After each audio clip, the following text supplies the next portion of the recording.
हर किसी को जिंदगी में एक बार प्यार जरूर होता है और ऐसी उम्र में होता है जहाँ प्यार का मतलब पता नहीं होता, बस हो जाता है। वैसे प्यार में मतलब गैरवाजिब होता है। प्यार होने का एहसास हमें तीनों जहां की सैर करता है। हम ख्वाबों में अपनी दुनिया बसा लेते हैं। हमें महबूब के अलावा किसी चीज से मतलब नहीं होता। उसका दीदार हमारे दिल को सुकून दिलाता है। उसकी हर बात हमारे कानों से उतरकर दिल को छूने लगाती है। उसकी हंसी मानो सारी दुनिया की खुशी समेटकर हमारे आंचल में डाल दी हो। उसका रोना जैसे खुदा की रुसवाई। उसका चलना, रुकना, फिर चलना दिल के तार छेड़ देती है। झुकती पल के लज्जा का एहसास दिलाती है। आंखों की गहराई में डूब जाने का दिल करता है। सारा जहां एक तरफ और महबूब की चाहत एक तरफ। कुछ ऐसा ही हुआ था मेरे जीवन में। उन दिनों मैं अपनी नई जॉब की सेवा में थी तो छोटी डिस्ट्रीब्यूशन कंपनी। अकाउंट असिस्टेंट के जॉब में वैसे कोई चैलेंज नहीं था। टाइम पे आना, टाइम पे जाना, टाइम पे खाना, सुकून भरी जिंदगी थी। लंच टाइम के बाद टहलने के लिए काफी वक्त मिलता था। कुछ महीने बीत गए। एक दिन अचानक मेरी नज़र ऑफिस के बाहर एक लड़की पर पड़ी। मेरा लंच टाइम और उसका वहां से गोइंग टाइम लगभग एक ही था। मैंने कभी गौर से उसको देखा नहीं, लेकिन आज अचानक नजरें मिली और लगा सारा जहां मिल गया।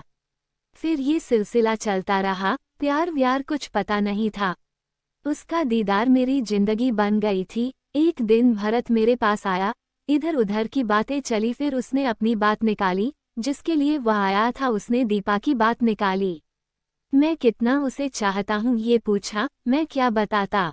मेरे जीवन में पहली बार किसी लड़की ने मुझे चाहा था। वह एहसास मेरे लिए किसी धन दौलत से कम नहीं था।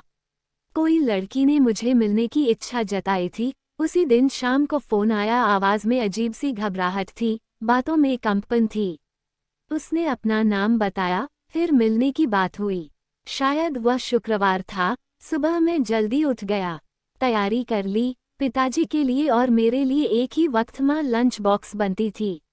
मेरे जल्दी उठने का कारण पूछने पर ऑफिस का नाम बताया। आज मुझे उससे मिलाना था।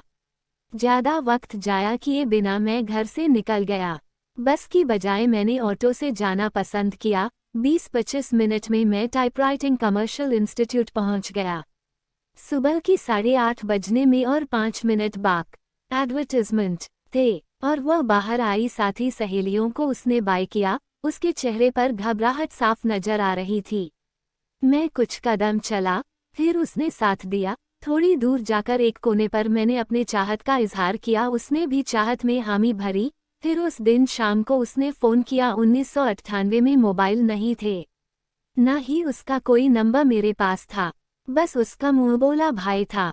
भरत मेरे लिए तो उससे मिलना जितना मुश्किल था उतना ही आसान था। अब मैं अपना लंच जल्दी लेने लगा। फिर वॉशरूम जाने की बहाने हम लोग 5 मिनट के लिए सही रोज मिलने लगे।